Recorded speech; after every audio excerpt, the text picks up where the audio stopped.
The purpose of this video is to demonstrate the noise that failing wheel bearings make in my E46 M3. This is a 2002 M3 with about 95,000 miles on it, and the original wheel bearings are just starting to go.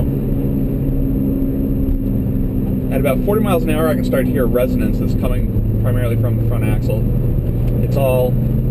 It's just the front left wheel bearing failing, but the noise you hear is pretty predominantly heard throughout the cabin. As you increase the speed, it just gets worse, and I'll take it up to highway speeds, where the droning gets to be fairly loud in the cabin.